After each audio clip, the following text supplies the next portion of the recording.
ہمیں کیسے پتہ چلے کہ ہم رائٹ پاتھ پہ چل رہے ہیں یا رانگ پاتھ پہ چل رہے ہیں؟ سب سے بڑی بات تو یہ ہے، حق اور باطل، رائٹسنس اینڈ ایول، صحیح اور غلط کا فیصلہ اپنی ذات کے سٹینڈرڈز کے ساتھ نہیں کیا جاتا۔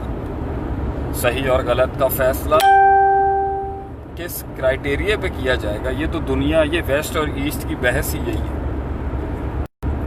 میں بحیثیت مسلمان یہ سمجھتا ہوں کہ زندگی میں صحیح اور غلط کا فیصلہ قرآن و حدیث دیکھ کے کیا جائے گا، اور دنیا کے جو پریکٹیکل فیلڈ میں چلنے والے اساتذہ ہیں نا، اور جو کچھ بنانے والے لوگ ہیں، ان سے پوچھ کے کیا جائے گا کہ بھائی جان میں صحیح راستے پر ہوں یا نہیں۔ لیکن اور ایک ٹائم پر اپنے آپ سے پوچھ کے ہوتا ہے کہ اپنے آپ سے پوچھنا پڑتا ہے کہ کیا میں ٹھیک ہوں یا نہیں، لیکن وہاں تک پہنچنے کے لیے نفسیات کو نفس امارہ سے نفس مطمئنہ بننا پڑتا ہے۔ Your psychology has to be so framed into balance, وہ اتنا بیلنسڈ ہو، نہ ہو، شدت نہ ہو، تو انسان کے اپنے اندر سے جو اس کو اللہ کا الہام ہوتا ہے، فَأَلْهَمَهَا فُجُورَهَا وَتَقْوَاهَا، جو اللہ کی بات ہوتی ہے اس کے اندر، جو علم اور تجربہ اس کے ساتھ ملا ہوا ہوتا ہے، اسے خود گائیڈ کر رہا ہوتا ہے کہ یہ چیز صحیح نہیں ہے، یہ چیز غلط ہے۔ پھر بھی ریفلیکٹ کرتے رہنا چاہیے تاریخ پر، قرآن و حدیث پر، تاریخ پر، بڑے علماء کی باتوں پر، پرانے برباد لوگوں سے پوچھ لیں۔ برباد لوگ بھی بہت کچھ بتا دیتے ہیں کہ آپ صحیح راستے پر ہیں یا نہیں۔ تو کچھ لوگ ایسے ہوتے ہیں کہ ان کے پاس اتنا علم نہیں ہوتا، مگر ان کی بات فطرت سے اور نیچر سے اتنی قریب ہوتی ہے، most of the time they right, اگرچہ ان کو عربی کی دلیل نہیں دینا آنی۔ ہاں جی، اونٹ باندھنے سے کیا مراد؟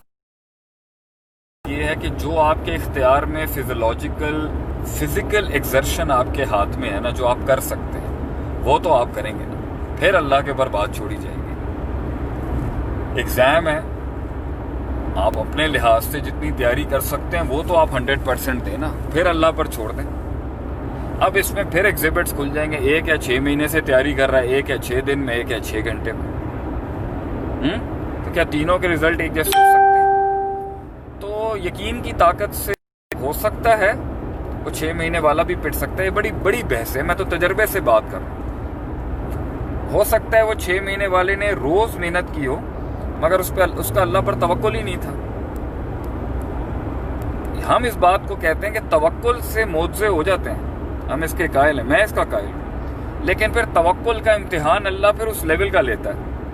لیکن اونٹ باندھنے کے اندر اللہ کہتا ہے کہ اسباب اپنا، ریسورسز اپنا، اور توکل بھی کر، بیلنس اپروچ ہے، سٹریس لیولز بھی کم ہوں گے، فیئر بھی کم ہوگا، معاملات بھی رہیں گے، انگزائٹی بھی کم ہوگی۔ مگر اگر پیور توکل کے اوپر جانا ہے، that is going for pure توکل، پیور سپر نیچرل اگر آپ نے جانا ہے، تو اس کے اندر پھر اللہ کہاں تک، مطلب موسیٰ علیہ السلام جو تھے، وہ جب بنی اسرائیل کو لے کے نکلے تو آگے سمندر آ گیا، پیچھے فرعون، آگے سمندر، تو پھر ایسے امتحان ہوتے ہیں۔ تو قوم تو ڈاماڈول ہو گئی تھی وہاں پر یہودیوں کی، بنی اسرائیل جو تھے، لیکن موسیٰ علیہ السلام نہیں گھبرائے تھے، بلکہ وہ کیا ہے، ان ربی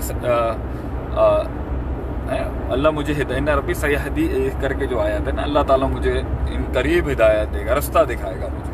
وہ لاٹھی ماری، اس میں سے 12 منہ کھل گئے۔ تو لیکن جب پہلی دفعہ سانپ دیکھا تھا، اللہ سے ملاقات تھی، اننی ان اللہ کے وقت جب ملاقات، اس وقت تھوڑا موسیٰ علیہ السلام جو تھے وہ سانپ دیکھ کے پریشان تو ہوئے تھے کہ یہ کیا چیز ہے، لیکن جب 70,000 کے مقابلے میں آئے میدان میں تو توکل بہت اسٹرانگ تھا۔ مگر ادھر بھی آتا ہے کہ ان کے فاوجس فی نفسہ خیفہ کر کے اس طرح کے جو الفاظ ہیں، کہ پھر بھی تھوڑا بہت انہوں نے ایک معاملہ تو فیل ہوا نا اس ٹائم پر۔ لیکن جب فرعون کے سے لے کے بنی اسرائیل کو لے کے پہنچے تو اتنا کامل ہو چکا ہوا تھا ایمان کہ وہ الحمدللہ اس کو کوئی فرق ہی نہیں پڑا کسی لحاظ سے۔ تو لیکن پھر اس کے امتحان اپنے لحاظ سے ہوتے ہیں۔ اونٹ باندھ کے اسباب اختیار کر کے آئیں گے اور توکل کریں گے تو نفسیات کا ٹیسٹ اس لیول کا نہیں ہوگا، ورنہ پیور توکل پہ رہیں گے تو پھر کبھی کبھی ریزلٹس آپ کی ایکسپیکٹیشن کے مطابق نہیں ہوتے۔ ہو سکتا ہے شروع میں اللہ فیلئر دیتے اور بعد میں جیت دیتے، تو پھر صبر کرنا پڑتا ہے۔ توکل ٹوٹنا نہیں چاہیے اور بدگمانی نہیں ہونی چاہیے اللہ کی۔ جو پیور توکل میں آتے ہیں نا اللہ کے ساتھ، میں نے دیکھا وہ بدگمان بھی بہت جلدی ہو جاتے ہیں۔ پھر ریزلٹس آپ کے مطابق نہیں کائنات میں بدلتے. ذرا اس فک کو ذرا سمجھیے گا ضرور اس گہرائی سے.